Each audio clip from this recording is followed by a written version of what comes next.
Good evening. Welcome to another episode of the Chairsofter Show, your fortnightly Airsoft podcast, live on Facebook, YouTube, and Twitch. Please like, share, and subscribe and get involved with the conversation. I am your host, Keith, along with my co-host, Adam, and tonight we are joined by Phil from Stretch Tactical. Afternoon, everyone. Good evening. Good evening. Phil, before we get cracking on with the usual agenda, would you like to give us a quick introduction and run through? Yeah, Phil. Sometimes go by Stretch or whatever the hell you want to call me. Been playing Airsoft for 13 years, a bit more predominantly in the last 5. And then, started up Stretch Tactical about 3 years ago now. Started off doing printed tees, so you can see that way. Which Nice. we'll be shortly bringing back. And then started moving on to stitched goods, which make in-house, from like pocket t-shirts to bags and good stuff like that. Yeah. The iconic pocket tee itself. Good. Adam, do you want to queue up the first news item for the evening, my friend? Can indeed. So, news and discussions. All right, what have we got first up then? So we've got some offerings from IWA, which is always good. It was always going to be the IWA week, wasn't it? Yeah. There's a fair few stuff popping up all over the place. Everyone's over there. I'm a little bit jealous. Don't know about you guys. Mm-hmm. People just walking around Germany, looking at guns. I'm a little bit jealous. Yeah.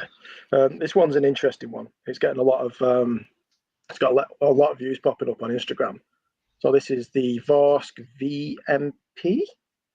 Is that the name of it? Let's flick to another image of it with a bit of the data sheet for it. The data sheet, yeah, because we've got that sent over by the guys over there, which is cool. The VMP1 it is. The VMP1. I'm getting tactical Mach 11 vibes with a bit of MP9 mixed into it, but this is essentially a complete new build that these guys have done. There we go. Let's get that up there like that.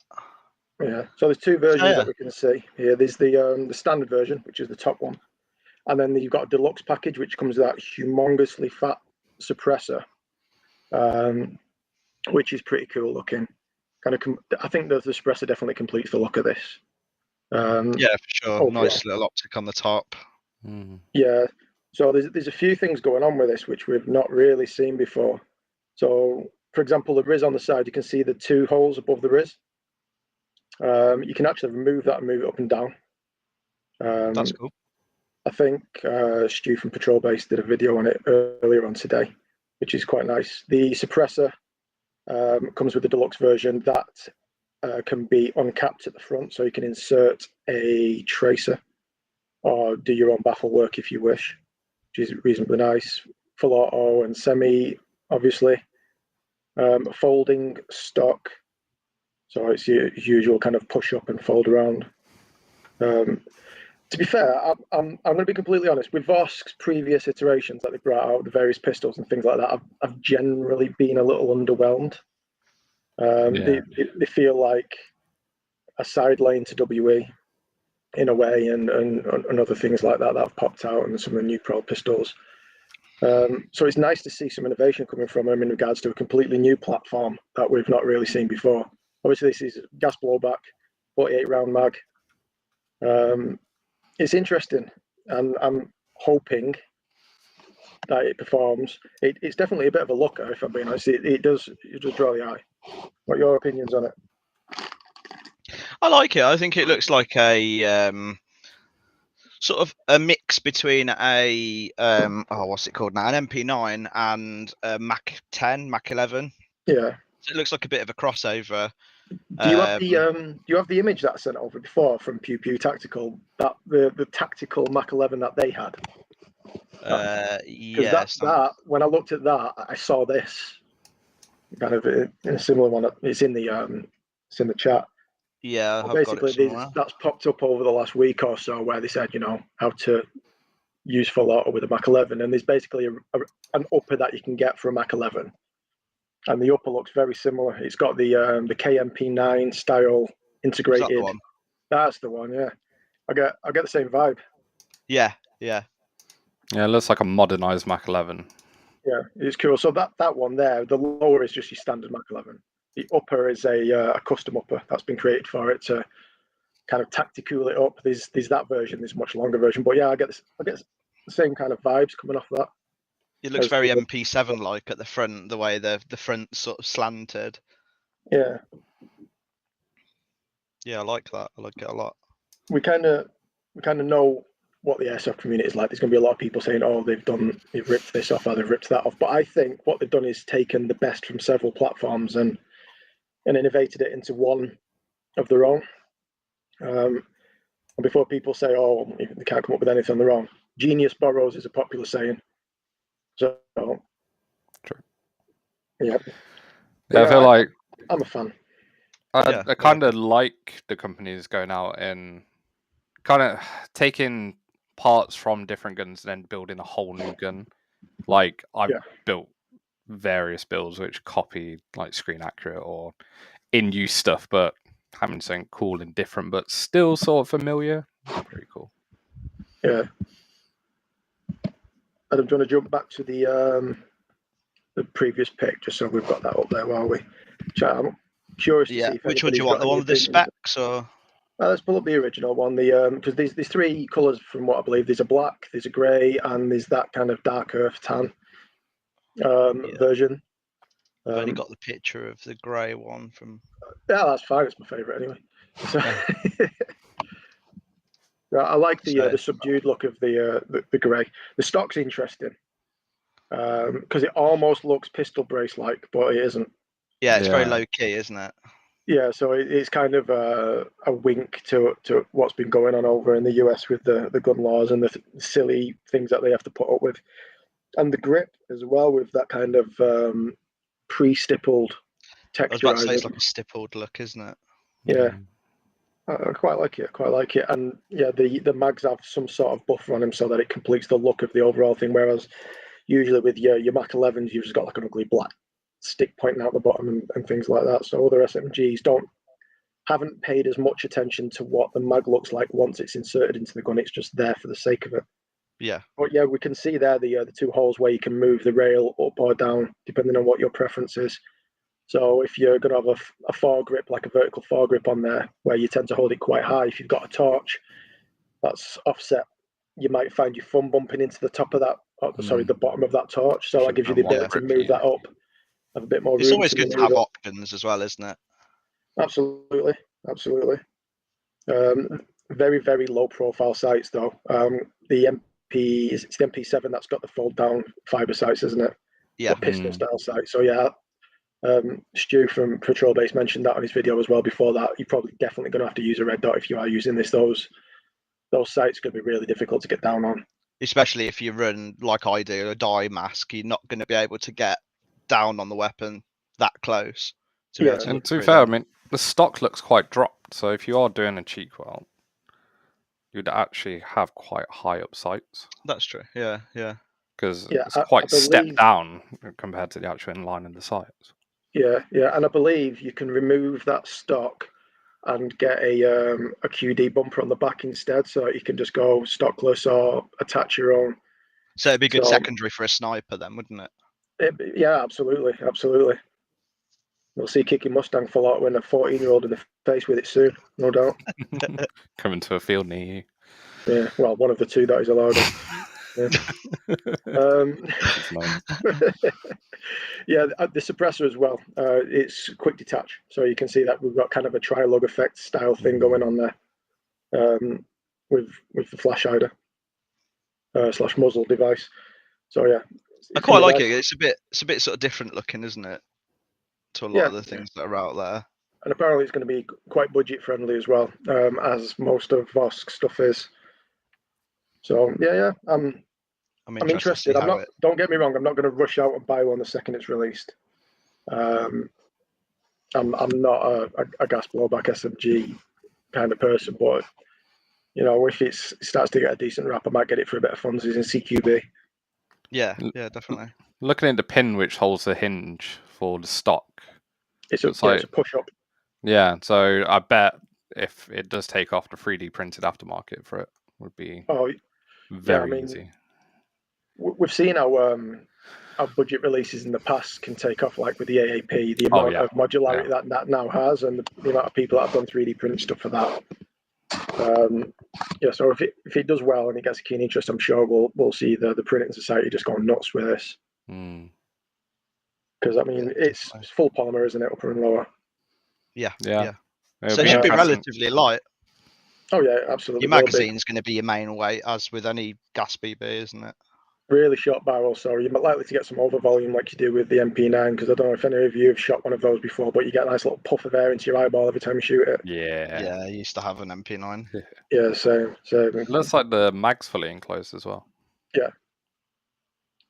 So it'll be quite interesting to see what the magazine actually holds. Yeah. Is it on the spec sheet? 48 rounds. 48. 48 round mag, I believe. Yeah. When I used to run a TMMP7, which was 40. Yeah. And that, more than enough. So I believe that there's a short mag coming, but I may be mistaken in that one. I've been reading a lot of comments today on it. And I think there was a shorter mag that may be available. But yeah, the full size mag, I believe, 48 rounds. Which kind of falls in line with the PP2K, I think, which I think is around 48 rounds as well. Yeah. Which is one of the other recent kind of gas blowback SMGs that we've seen. But it's not a crowded market, really, is it? I mean, what have we got in this? We've got the Mach 10s, Mach 11s, which are really old now, that KWA Mauritian have released. You've got the TM and the KWA MP7s, and then the KWA MP9s. I don't think that there's much else out there in that. So yeah, it's definitely not a crowded market. And there's room for people to kind of push a bit on that. So should do well. Yeah, definitely. Cool. So next up, I think we've got that the one we've been talking about, that G&G. The G&G. This is is that the SGR 556? Yes. Is that the one? Yeah, there's an SGR 556 and there's an SGR 9.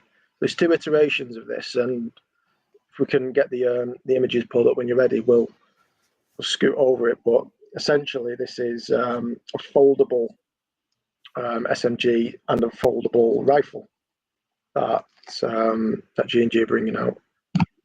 Oh no, that's the FMP, isn't it? This one's the. Yeah, I've only got the SGR 556. Yeah. Let me just have a quick look. Because there's two that have come out which have been really interesting. Because you posted it in our chat, didn't you? I did indeed, yeah. Let me just find it. To be fair, externally, I mean, and people will see once it pops up on the screen. Externally, it's nothing that's going to blow your socks off. It's an AR, and G&G have got many of them. But there's a lot going on the internal side of things with this particular release for a stock gun that I personally believe will push other manufacturers. Apologies if you can hear a baby screaming in the background. I'm not relaxed at all today. It's been a long one. Oh, I haven't got any images of that other one, Keith. It was just that Facebook video that you. Let me see if I can drop it into the chat because I've got it saved, I believe.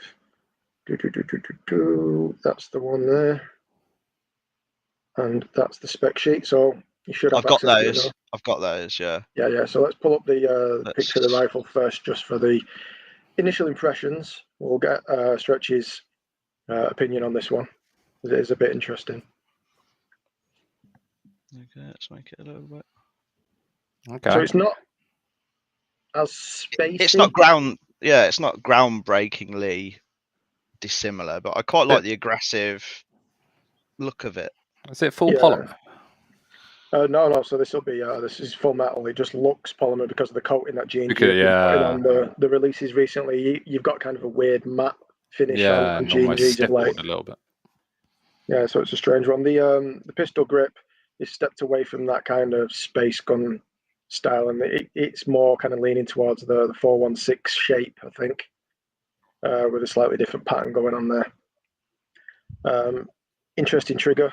Not seen that. Yeah, the trigger looks quite cool, doesn't it? Yeah, and you've got that kind of almost flat.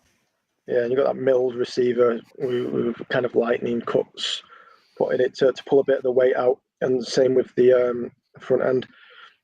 This is the new stock that G&G have started to push out. It's very similar, in my opinion, to the PTS EPS stock, Yeah.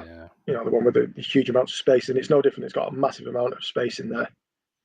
And again, up front, out of barrel, muzzle flash, nothing groundbreaking there. But the interesting thing with this is you've got a optical MOSFET stock, so G&G's new version of that. You've got a kind of modular MOSFET as well. So if anything's going wrong in there, or you need to replace it rather than pull the whole thing apart, you just take the upper receiver off, and you can just plug and play essentially, which is similar to what the MDR has brought out recently. Silverback MDR's got kind of a modular MOSFET in there. It's a split gearbox, which is quite nice. It's going to encourage people to have a bit more of a tinker themselves than have to worry about sending guns to get repaired and that kind of thing. So it removes the fear, doesn't it? Yeah, like, if I do this wrong, then part of the trigger mech can go fly, and this, that, and the other. So yeah, modular electronic board for easy replacement. Is an optical burst control module. I'm thinking of me an optical sensor. There's probably a little bit of Chinglish going on in here. Apologies for using that phrase. The hop chamber for improved air seal is locking. So you rotate it in, and it locks in. So that's for improved air seal and to make sure that you don't lose. So the consistency on this should be really good.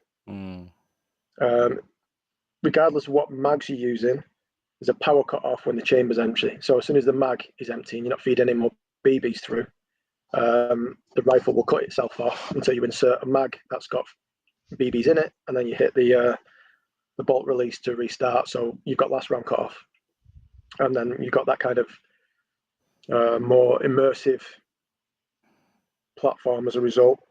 But you've also got pre-cocking, which is available on this, which is pretty cool. There's some pretty cool features from a sort of a base. Well, it's not a baseline gun, is it? It's No. From something you can just buy off the shelf rather than have to put upgrades in to be able to make it. Yeah, I mean, there's a lot of things going on here that you'd pay extra for after buying a stock rifle to get upgraded. And if the optical sensor's worth it, if it's actually decent at all, then it's going to save people a load of money. Apparently, there's a replacement motor angle plate. So I'm not sure what that means. Maybe replacement grips? Yeah, potentially. And I know that there's been some innovation recently in real steel where you can manually adjust the grip, to suit your preferred angle. So that's cool. It's only a matter of time before something like that does make its way over here, and I suppose that I'd be interested in regards to how that would help shim your motor, because I know a lot of people have started to shim motor grips recently to get rid of screeching when you can't adjust it far enough.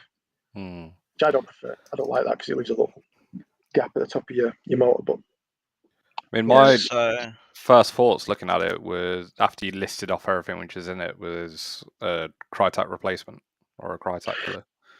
Yeah, potentially. Buy it off the shelf. It's got 90% of the stuff you want in it. Yeah, and you don't have to touch it. Well, the good thing about having this is the next thing that we're going to be talking about. It's not the same rifle, but this is another one that G&G's been showing off, which I think is amazing. It's just cool the way that he's just unraveled a box into a rifle. But yeah, that one that we were just talking about, I think if you get a decent motor in there, you're not going to need to do much internally, because you've already got all of the sensors, and it's got pre-cocking, and it's got gear recognition. So yeah, buy it. If it's not as snappy as you like, change the motor out and then run with it and see what's what. I imagine that other one will have very similar internals. Possibly. A lot of the G&G stuff now is moving to their Gen 3 electronics. So there's the new MOSFET and the last round cutoff. So a lot of the stuff that we're seeing here is going to be falling in line with the Gen 3 electronics that we're seeing in new releases. So there's your modular. Showing the modular, split gearbox, quick change spring.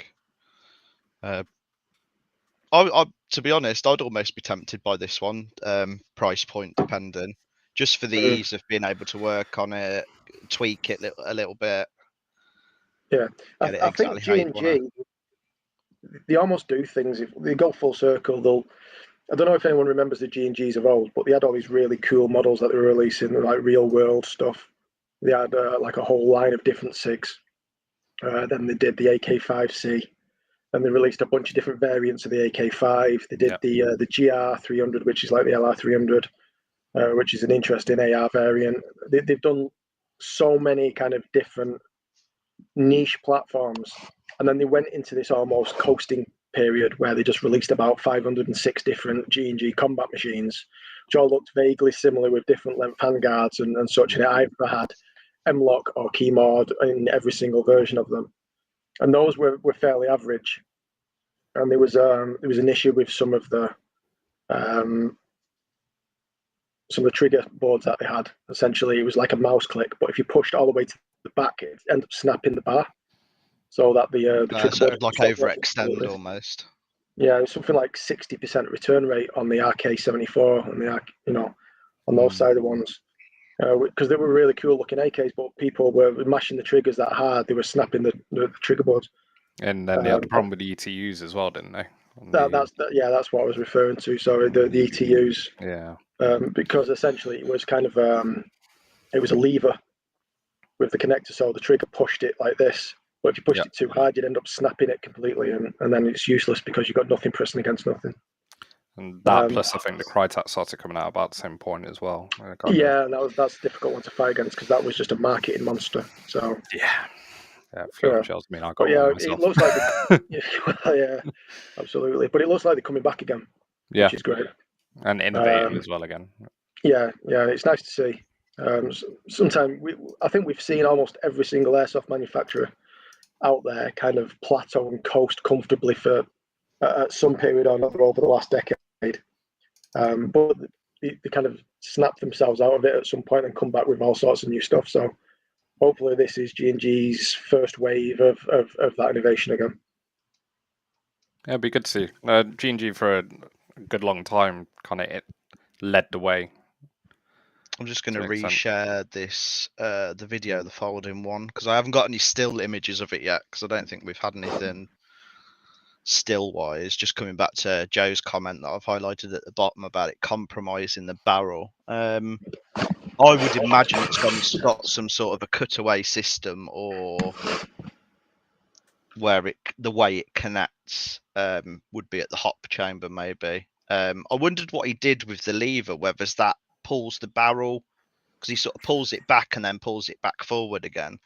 I wondered if that... So that locks the two pieces of the handguard, doesn't it? Yeah, I didn't know if it pulls the barrel back in. Yeah. So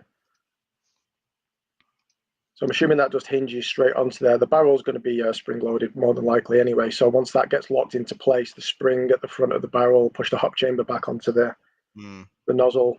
So air seal won't be a problem. But apparently these have got a special connection in the stock, so you can still fire it with the stock folded, which is pretty cool. You got a similar innovation going on with the new ARPs, the ARP9 3.0s as well. My thing would be, where's the battery on that? Must be front wired, mustn't it?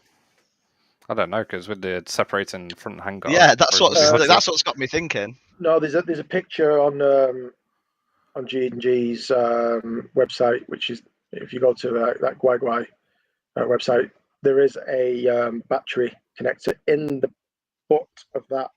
It's very small. Oh, in the back. Okay. So if you used a stick lipo within, kind of like you would with like an L119A2, like buffer. Yeah, because if you remember when they were folding that, you could see no visible wires on the front end. So yeah, I believe that there's a special kind of motor connection in the stock there. I think you can just about go see through it. the hinge also. You can just see the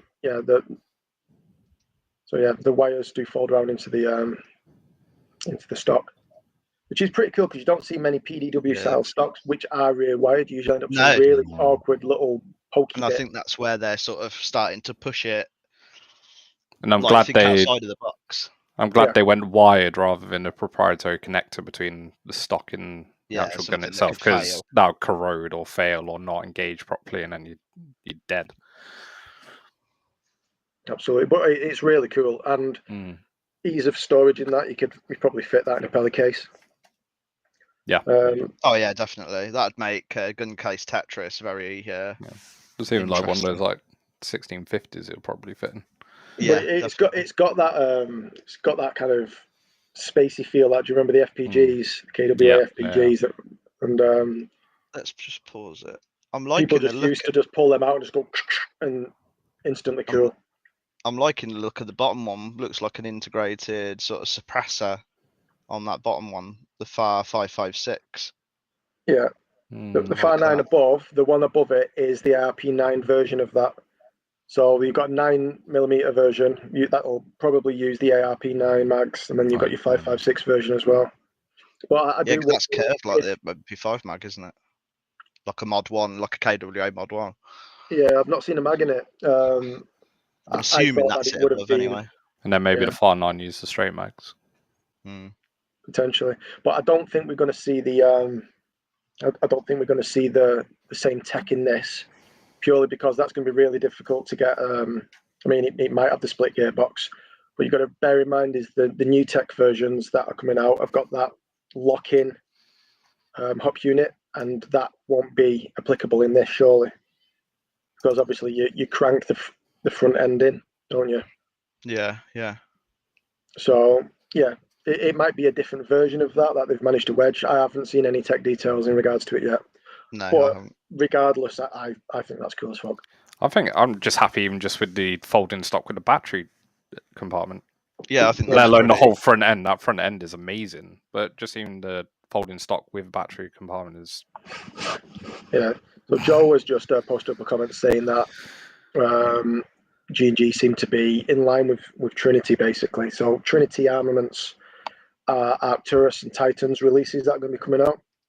So pre-made Gate Titan rifles stock, which we've only seen once before attempted with Spec, but that was a bit of a fail in my opinion. But yeah, that's going to have all of the new stuff coming out that Gate's got. So they've got their own gearbox coming out, they've got their own nozzle, they've got everything, haven't they? It sounds like a lot of proprietary, though. Oh. I don't know if I clicked the wrong button or you clicked the wrong button there. Or... That's only my time before I got cancelled. Apologies if that was me. But no, it's an interesting one. Yeah, I like the look of it. I don't know how much I'd utilize the front folding down because it fits in most cases, to be honest. But that, like I said, that wrist, the stock setup, I really liked. Yeah, and there's always going to be the question of longevity in the back of my head, like how many times can you open and close that with that? Well, yeah, I mean, the more things you add to put a rifle together, the more potential for something to go wrong.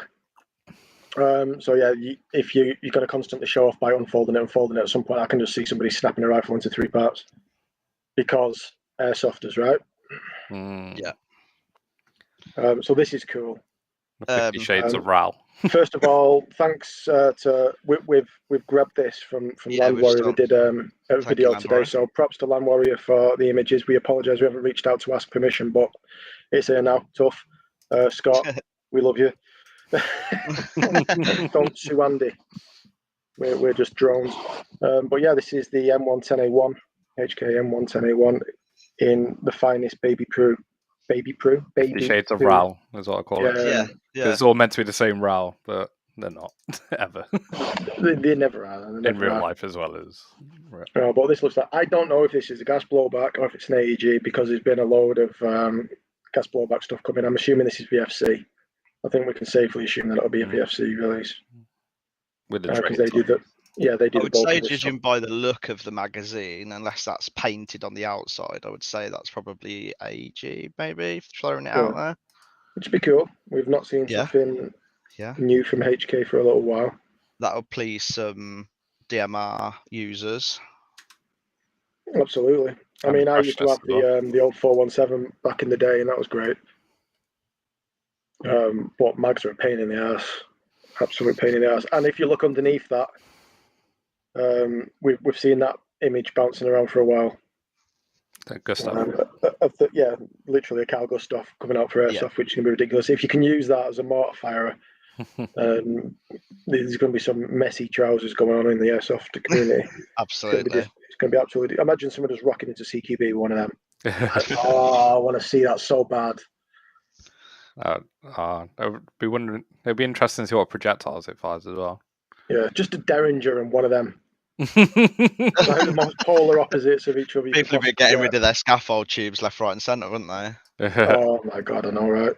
Oh, they're in this room. Don't worry, I got this. just rocking. Oh, there's going to be that guy who turns up to the woodland site with his fucking trolley or two with like the Gatling gun, cargo stuff. As you do. Yeah, dead chill. Yeah. Yeah, but yeah, some really cool stuff coming out of there. But we're early into the week, aren't we? Absolutely, early yeah. into it starting. There's going to be a lot more stuff comes in over the weekend. Yeah, because there's going to be. I know there was some interesting thermal stuff that we saw.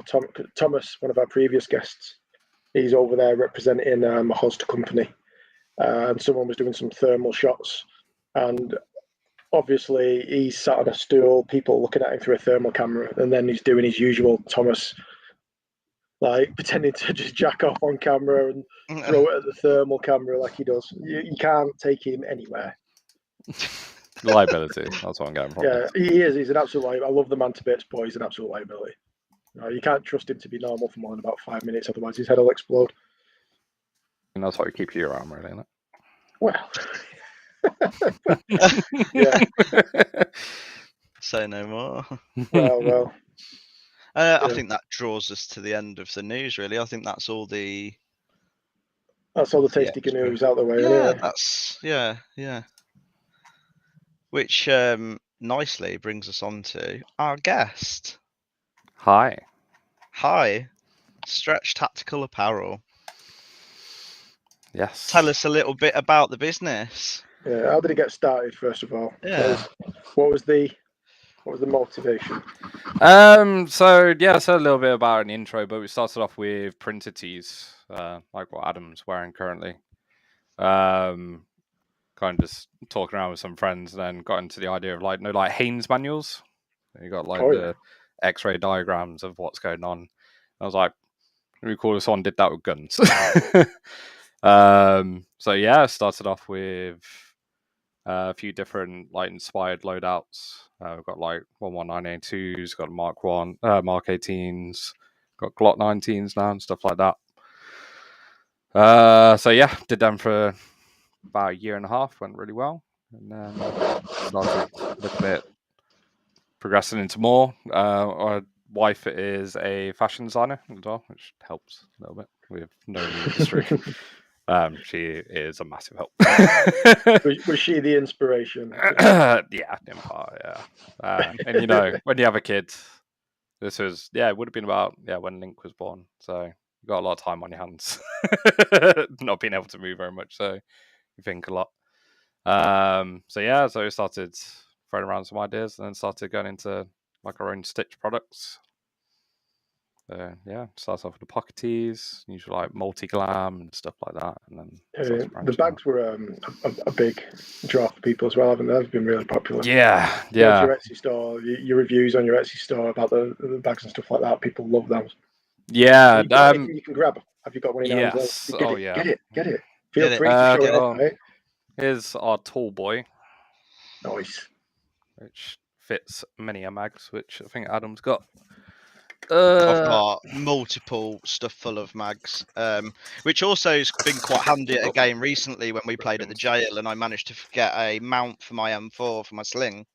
And Stretch has pulled the cord out the top of one of his bags and fashioned it around my gun and made a makeshift sling mount. And it's still on my gun, on one of my guns now. Because I can't find my front sling mount, so the paracord, power, but it does everything. So my camera's done now. So this is our standard small bag. This currently has got about 8 Glock mags in. So all the Glock mags. Yeah, and obviously it's all made out of 500 D Cadora, so you could I really at need it to and pick a it'd be fun. couple up in DNC. I've got too many M4 Mm. mags hanging around my office at the moment. I've got something like 15 KWA mags at the moment. It's absolutely ridiculous. Well, that's part of what drove me to make the bags was, as airsofters, we get a lot of kit. It grows and grows and grows, and trying to store it and organize it and keep it all together is a challenge at the best of times. There's always that one mag that ends up in a sock drawer somehow. Yeah, exactly. Or like it's game day. Oh no, I'm going to take this. Oh, I can't find half the mags because they're like you say, in a sock drawer in your kids' room, on the kitchen table or whatever. So yeah, that was really the big thing for me. Was like I have a bag with all my Glock mags. I have a bag with all my AK mags. A bag with all my M4 mags. Yeah, I'm So exactly the same. Yeah, so when it's time for game day, just grab it off the shelf and off you go. You know they're all in there, all good to go. And then at the end of the day, all our mags just get thrown in the bottom of the bag and don't bother putting them back in my bags like I should do. Every time. Every time. And then before game day, I'm like, I really need to sort their mags out, and then just start shoving them all in the bags. Why didn't I do that before? Yeah, exactly. The instant regret when you don't pack your kit away when you first get back. Yeah. I am the absolute worst for it. Have you seen Andy's comment, by the way, Adam, in the chat? 5 years in, and it's the first time he's watching his own podcast without being on it. 5 years watching. Yeah. Really struggling. What's the plan with Stretch Tactical for the future? So any new interesting things Chairsofter Show exclusives or?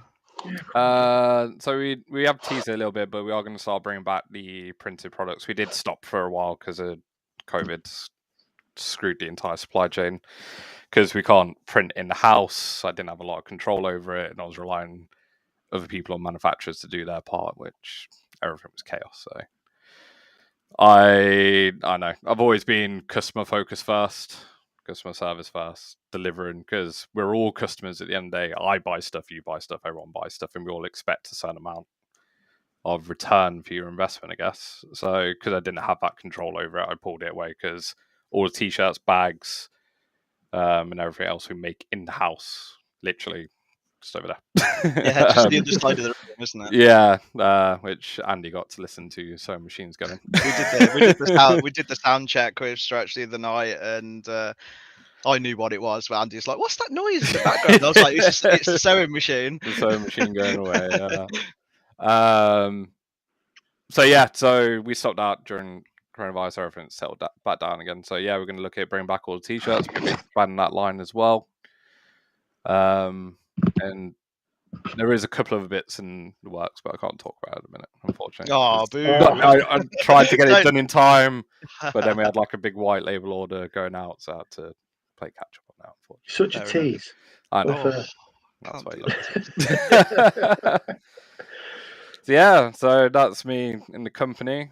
And then as a person, like I've been playing Airsoft for about 12, 13 years. Unfortunately, been stuck with that one for a good half of that.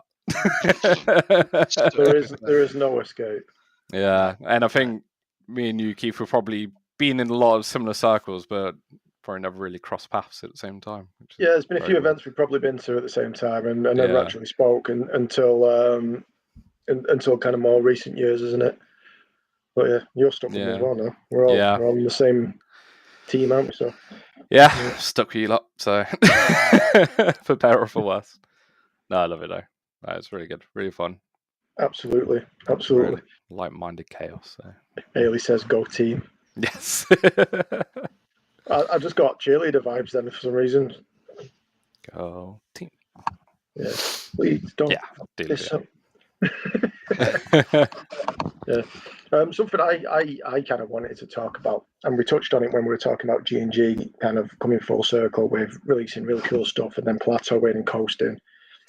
And we've seen that across other kind of airsoft manufacturers. Do you think there's like a natural life cycle with airsoft manufacturers where they kind of reach their plateau of popularity and then they struggle to hit that consistently again? So therefore they just think, right, we'll just lay off for a while, release some middle level products, and then we'll wow them again in the future. Do you think airsoft manufacturers have to do that to keep attention? Because it's difficult to keep at a certain level all the time. I can't think of a single airsoft manufacturer that's released something and has consistently wowed the customer base. Maybe other than Wolverine with the MTWs, because I mean, limited. They've got 3 releases now. We've got the Forge, the Billet, and the MTW9. Yeah, the short one. Yeah, and they've just released I think they've just started to show off a Speedsoft variant, which is quite cool.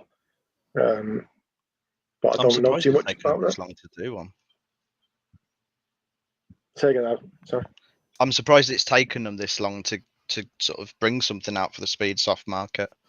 It's actually really cool because the electronics board, most of the time you have to kind of gain access to a tiny little awkward chip that you have to press buttons on with some other companies' kind of HPA systems. But they've built the adjustments for single, binary, full auto, burst, etc. into the trigger. So you just pull semi-auto, hold it for 5 seconds, and you can switch through different fire modes that way, which is quite cool.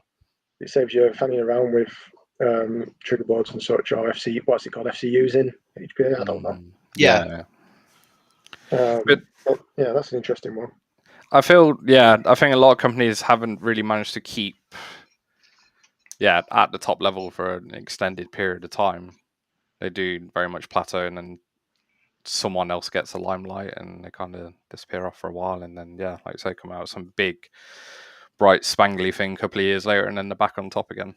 And and you always get that thing like, oh my god, I forgot about that, or I forgot about them, or I mean, you get the consistent mainstays. You tend to have very strong fan bases around them, and I'm sure a couple of companies have sprung to mind saying that.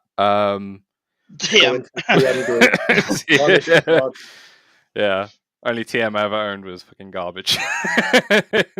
But it was my fault. It was my fault it didn't work. The fact it didn't feed a single BB, despite whatever brand or magazine I used, but that was my fault, not the TM. No, I'm pretty sure in the TM owners group there are rifles that have been made godfathers to children. At least left in wills.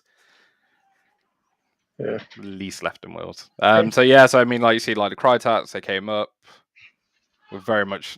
You get them flash there, Keith. No, I've been brought the gift of alcohol by my amazing other half. Well, excellent. I might end up with the gift of alcohol very shortly.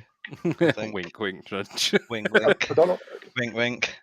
Yeah, like I mean, like Crytek came out of nowhere, kind of went, yeah, this is a mainstay off the shelf, amazing gun. Don't need to touch it. Off goes, and then it stayed there for a while. It did stay king for quite some time, but then just kind of fizzled out. Never really went anywhere. And then you have like Ares came up at one point, and they were like, "Oh, I buy an Ares. It's amazing. It's great."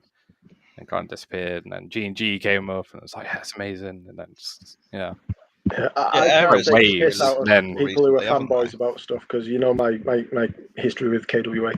But yeah, my kind of, as you named it then, king rifle for a long time was an RM4, and I sold that to my mate Gaz because I felt guilty because I got him into Airsoft. I was like, I know you're going to end up spending loads of money, so I sold him one of my favourite rifles for relatively cheap at the time. And I've just managed to get that back, and that's that thing that I've been working on for the last year.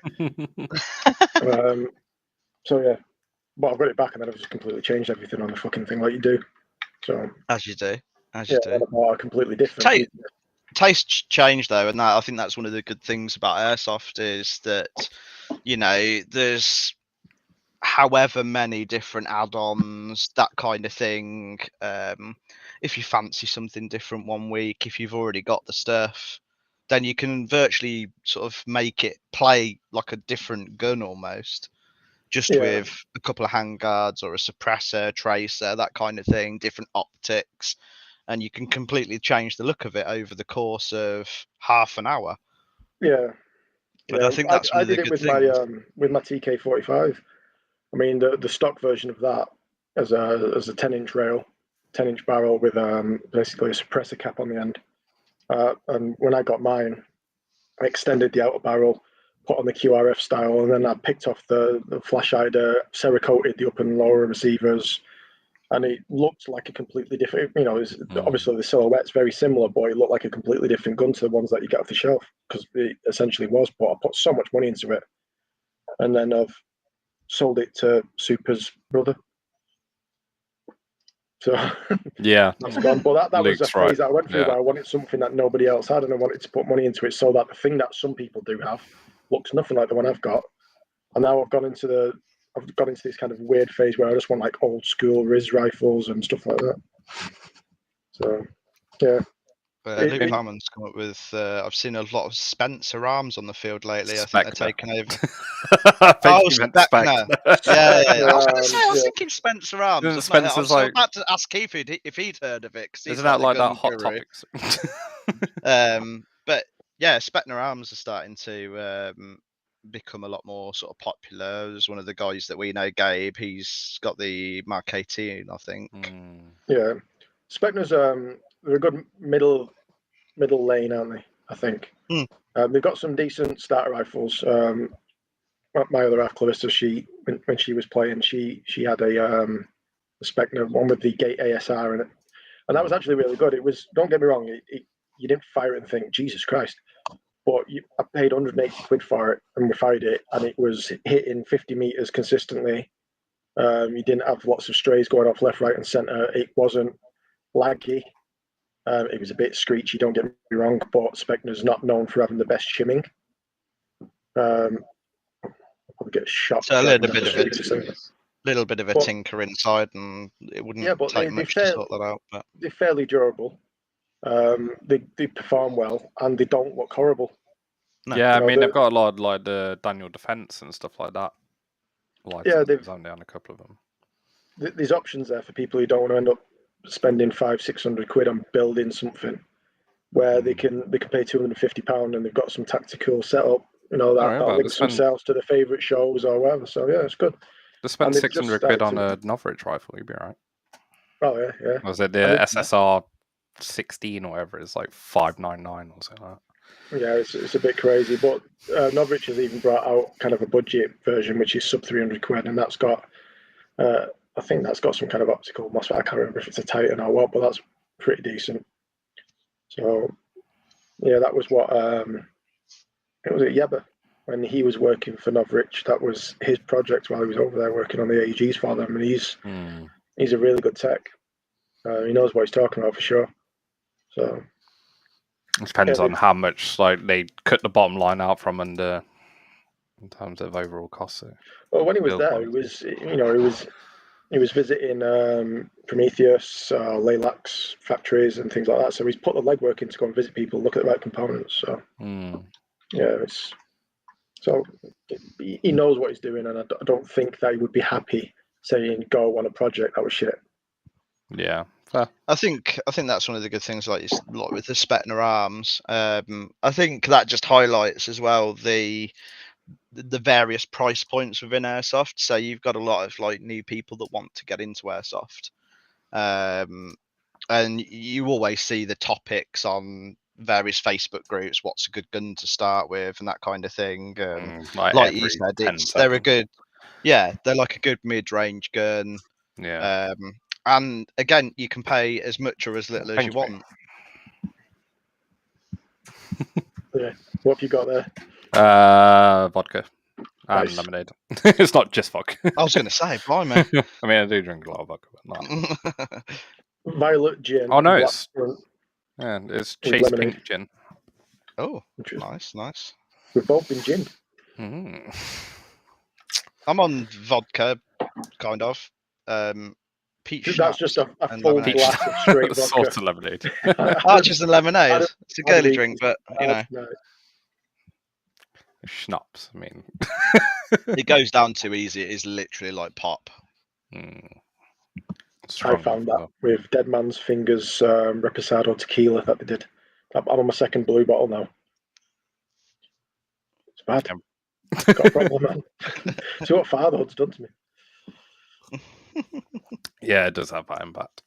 But yeah, I feel like you do see waves of certain guns. Like you couldn't move 2 feet without some kind of Evo.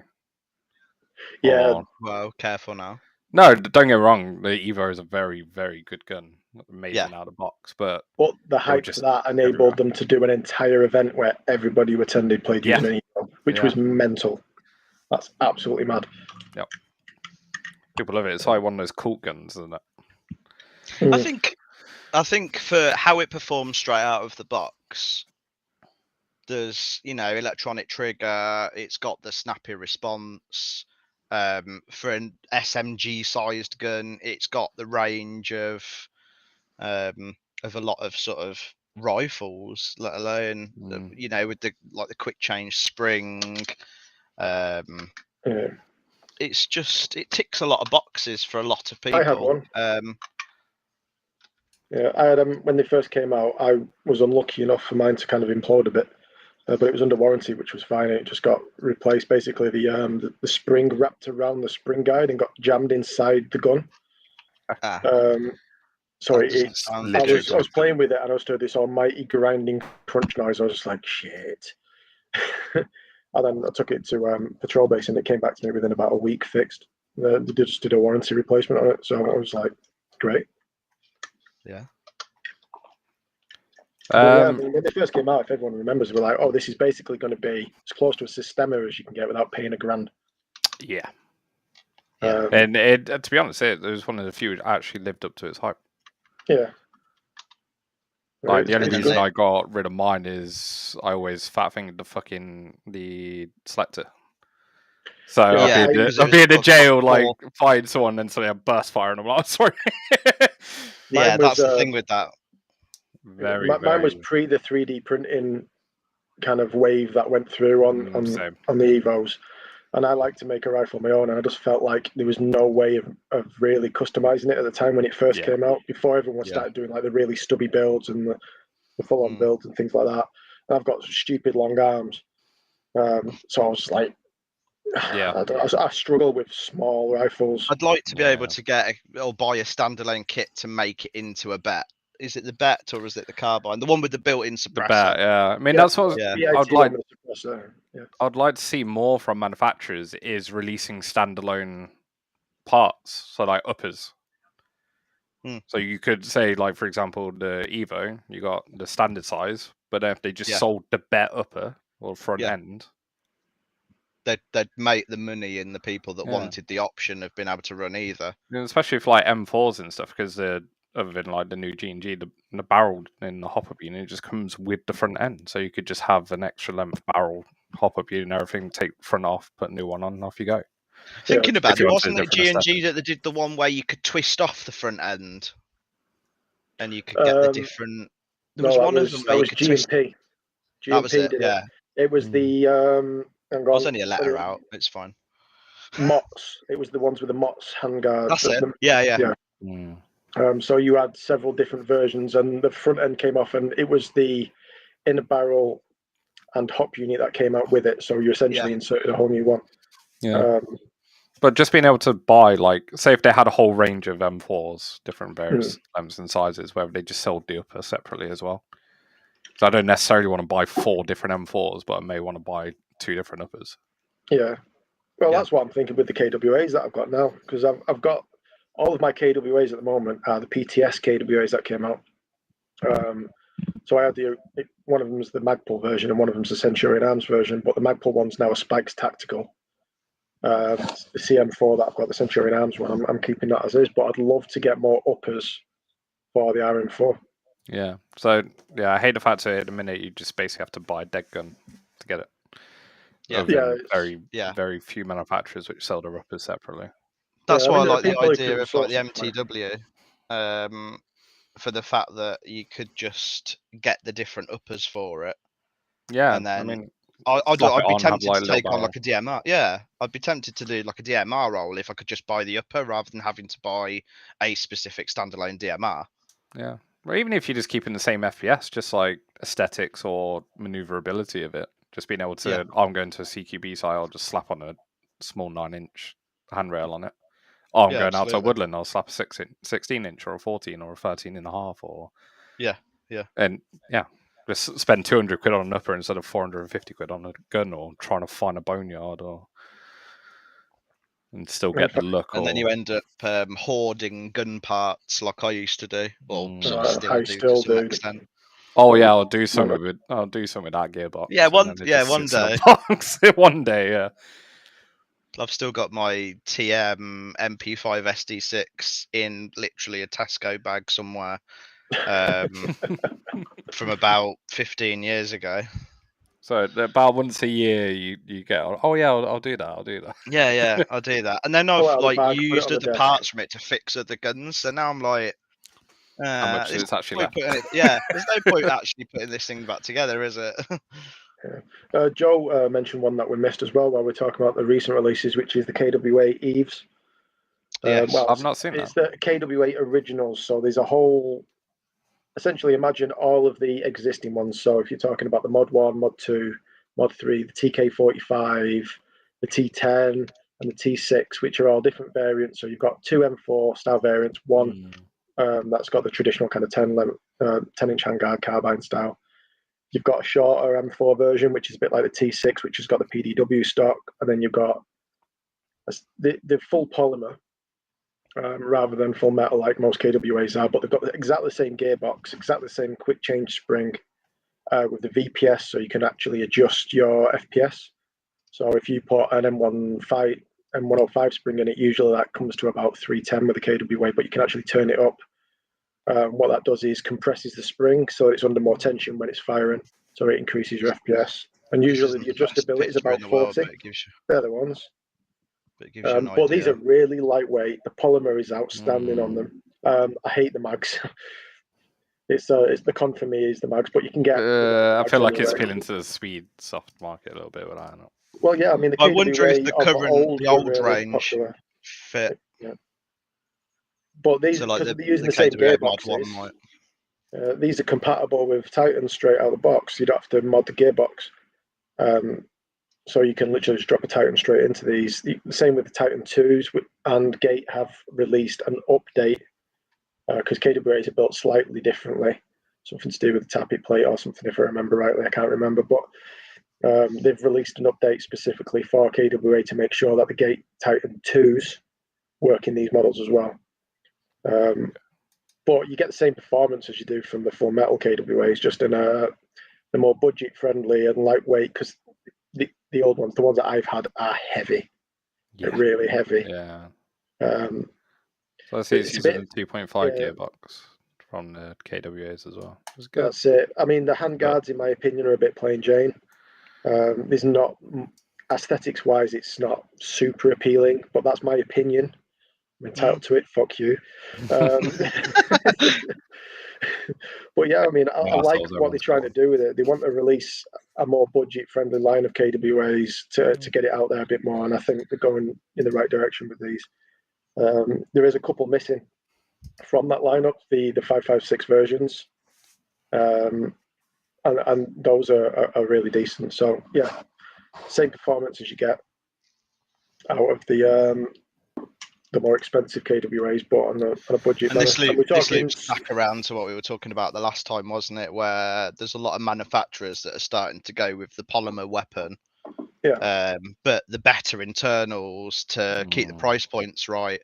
And like Andy said on the last week's show, he was saying how difficult it is to get hold of metal at the moment and that kind of thing.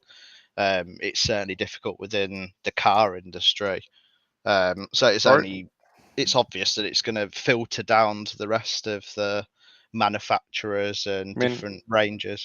All the way down the supply chain as well, just like how much lighter overall shipping will be. Yeah. Will cut costs down, or like you say, polymers are a lot easier to get hold of than a lot of base metals at the moment. And a lot of the quality of polymer nowadays is so much better. A lot better. But I mean, looking at the price points, what, 240, 250? Yeah, thereabouts.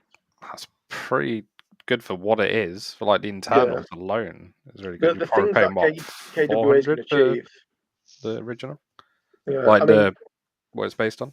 Yeah, with any KWA, you just want to swap the booking out straight away because the stock ones are made for kind of the Taiwan market. the bookings have got kind of 3 little prongs instead of a full patch, because they're used to running on a kind of different FPS setting, and it's working in a different climate. So with the temperatures that we generally get, it's a lot colder, and it just doesn't spin the BB well. So if you drop one of those out, put in a maple leaf macaron 60 degree in there, if it's running between 300 and 350, and it just sends them for miles. Well, not miles, you're talking like 50 to 60 meters. If you change your inner barrel out, it's easy to get a KWA hitting 60 to 70 meters consistently stock. Well, not stock. A couple of small changes, you put about 40 quid's worth of upgrades in there, and you're laughing really. Put an Omega nub in, a maple leaf macaron, maybe drop a ZCI barrel in there, and you're off. You're not going to get outranged really. Yeah, and you're still going to be sub 300 quid. Yeah, absolutely. And With the full only team downside operator. is battery space with those PDW spaces, but you can get an extension for 20 quid. Yeah. So, See, I saw loads of people getting the extensions, and I always used to run mine on one of the little New Pro 1100. I think it was an 1100, 11.1 lipo, and it just fitted straight in. Yeah. Yeah. I didn't have to get an extension if you're not or anything. mental on your trigger, that's going to last you a full day anyway. Oh, mine, mine did easily. The ones who were going for the extensions, I think, sat heavy on the full auto. One a big boy, don't they? Yeah. Yeah, and the 3,000 milliamp hour Titans and stuff like that. The extensions make it look a bit weird at the back end. Yeah, that was the reason I didn't want to go with that. I just didn't like the look of the. Kind of defeats the look as well, personally. Yeah. But the AR versions of these have got buffer tube full stock with the PTS EPS stock on there. Was it wrong? It annoys me that they called it the Eve 9, but it's a 556. Is that what it is? The 556 version called the Eve 9? Yeah. Which is, it just sets you off a little bit. It's not the 9 one. It's just petty. I didn't notice that one, but yeah. Oh, it's called an Eve 9 because it's a 9-inch barrel. There you go. Oh, okay, all right. That's fine. To be fair, I do like the look of that as well. Yeah. It's quite chunky. It's kind of got I can't remember the name of it to save my life. I'm way too tired to start remembering random things. Somehow I managed to pull the MOTS thing out the top of my head. But I was going to say, you did well with that. You did well. I quite liked that one because it had the aggressive spiky style front end, and it was the first time we started to see that kind of aesthetic appear. With those GMP ones. See, that's another brand you don't really hear of that much now. Back in like 2012 to about 2016, GMP were the ones that all of the milsimmers were going for. Not because when you bought them they were good, because you buy them and then the gears would explode and then you change them and then they'd be good. But as with all, but it was the models that GMP released, because they released a huge line of different Magpul versions. They did like the Magpul Century, they did the Magpul battle rifles. They're releasing ones with the fancy kind of pull-out split stock. I can't remember what that Magpul stock's called. Samurai. Oh no, you're on about the stock. I thought you were on about the split version of it. But yeah, they released all of the stuff that was cool at the time. Because I remember first and only. That's who I first started playing Airsoft at. In kind of, what was it, 2011, 2012. They actually got Magpul to come to they used to do training nights on Thursdays, so I used to go every Thursday to the place they had in Swinton. And they actually brought Magpul in to do like a meet and greet and a bit of a training thing, which is really cool. But yeah, Volta, Magpul. I feel like, I know, every time I hear the name GMP, it's always followed by, you need to replace the internals. When suggested as a base gun. I mean, like VFC them. From like an impressionist point of view, GMP was always a go-to because their bodies were always very, very good. But yeah, it was always followed by rip out the internals and replace them, which I think turned off a lot of new or maybe intermediate guys from ever picking them up because they didn't want. You don't want to buy a gun and then have to like overhaul the internals, do you? Yeah, like if you buy a gun, you want it to work.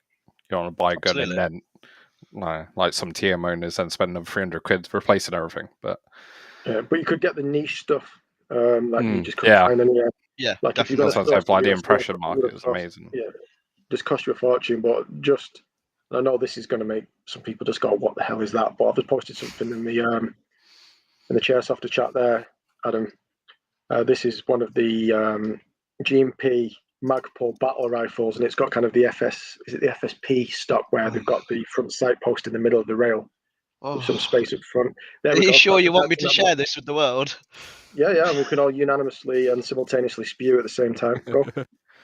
It's not exactly a high res image, but No, it'll look like a donut on the screen probably, but See you, Joe. it's what it is. Oh, okay, yeah, that is wow. awful. Yeah, but they released also if it was out at the time and in any form of social media, G&P would die for it because you've got the Magpul battle comp. Yeah. PTS took over doing that. Yeah. That rail, as ugly as it is actually really popular because it's really difficult to find nowadays. And that's the stock I was referring to before. UBR, is that the one? UBR stock? Pass, but I Yeah. think the comments in the chat. Yeah, the comments. Everyone's going to be sitting in a are pool of showing them that right now, it's a unanimous decision that is awful. I mean, I know that rail, like Real Steel, came around because they obviously had the original M4 with front sight post gas block combination. They needed to get an extended RIS rail on it. Yeah. But we've got a choice because it's electric. Let's maybe not. But those receivers now, the lower receivers are like rocking our shit for the G&P. They're not worth anything, but they are rare. But I've got the same lower receiver on my KWA. It's just I've replaced everything else. But yeah, I'm not saying it's lovely to look at, but there are people out there that want that more than they want children. I'm trying to remember the name of it now. Is it like a RIS 2 or something? RIS 2 Annual Defense or something it's based on? Quad spew rail. Yeah. I feel like, speaking of Magpul though, obviously there was the mass exodus, everyone pulling all their licensing and no one wanted to be associated with Airsoft for a while. But it's good to see quite a lot of companies starting to drift back in or even bringing in their own stuff. Or like their own agreements. Like SIG, for example, have been toying around with building their own stuff. Well, they say building their own stuff, licensing their own stuff. Well, yeah, but like them saying it's just them. Or I wish VFC got less AEG licensing. So pulling it back just before we wrap up, Stretch, what would you say if you had to pick one of your products that was your favourite? What would it be out of all of the products that you've sold? Or putting you on the spot here. Yeah, thanks for that. Probably my bags. There's so much utility. You can just literally anything you can think of, you can fit in it. Like I have like mess kit in it. I have like camping stuff, or I'll have my mags, or I'll have my Air Pro, or just literally anything you can think of. Or yeah, anything with splatter pattern. Yeah, splatter pattern. Yeah. Did you do patches with splatter patterns, if I remember right? I do have patches with splatter pattern, yeah. Yeah, we did. Daddy's got one of the pocket tees that she wears at the gym with the splatter pattern. Yeah, and then we do splatter pattern pockets, pouches, in various sizes. There's just not enough splatter pattern stuff out there, in my opinion. It was like it was our bestseller for a long time. There was like a big wave of splatters on everything. Yeah, there's a guy called Roman who makes rigs from scratch, and he was making like full blown everything with splatter at that time. He was doing like full Spiritus rig clones with splatter pattern pants, the whole shebang. Yeah, honestly, I've seen he made a full G3 set out of splatter, didn't he? He's mad. He's back up and running now because obviously he got. Oh, he's in Russia, wasn't he? No, he's in Ukraine. Ukraine. Oh, wait, well, I knew it was one or the other. But yeah. Either way. Not one to want to mix up. Speaking again, cancelled. Yeah. You're a Thai boy, I'll let you off. Yeah, he's just set up shop. He's catching up on all his year's worth of back order. But yeah, good guy. He'll never run out of stuff to do. No, But I do need to pick up a couple of the bags. I'll probably do that next month. because But, they've got the little battery compartments inside as well. Oh, Haven't yeah. they, for the. If I remember rightly. So inside there's a little pouch which can either put like 1, 2, 3 A's or triple A's, double A's.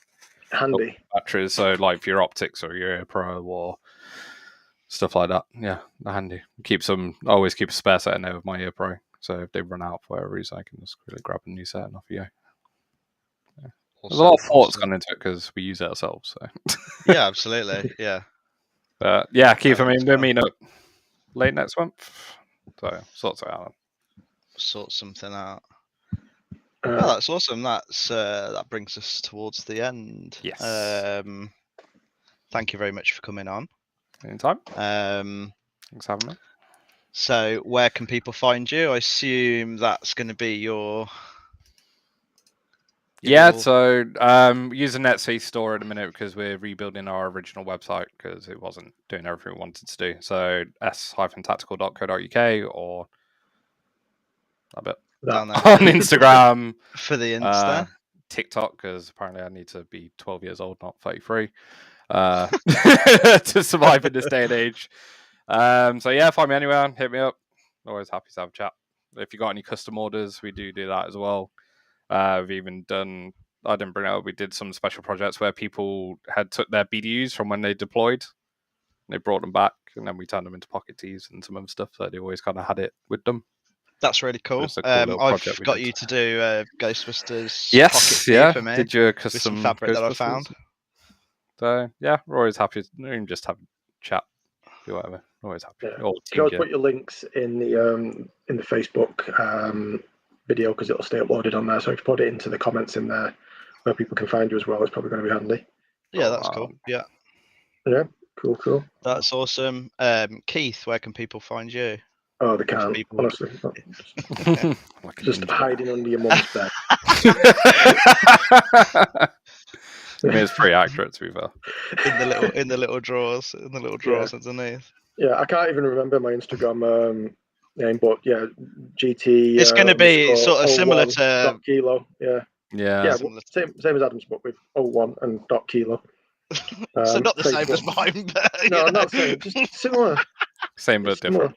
Or just follow me, and you can link to Keith that way. To be fair, all names are in the socials. So. I honestly don't give a single shit about people following me on social media. What, don't you want the gratification of that like? I've got kids now. And obviously, as always, if you'd like to contact the show, you can contact us at facebook.com/the Chairsofter Show, or you can find us on Instagram at the Chairsofter Show. Or you can, if you want to drop us a line with potentially being a guest on the show, if you drop an email to andy@thechairsoftershow.co.uk, we'd love to hear from you. That's it for this week. We'll be back. When we're back, Keith? When we're back, it's discussing IWA, isn't it? Yeah, me too. To pull up the Excel sheets, figure that out. Where's Joe when you need him? It's the 17th. Yeah, and we're doing a full wrap up of the IWA on the 17th. Yes. So we should hopefully have lots of new info and good stuff. And lots of Gucci pics and first-hand accounts, I'm assuming. Yeah. So yeah, thank you everybody for joining us. Take care. Look out for each other. Don't be a dick. And we'll see you next time on the Chairsofter Show. Cheers, guys. We didn't fuck it up. Yay! You're not cancelled, Adam.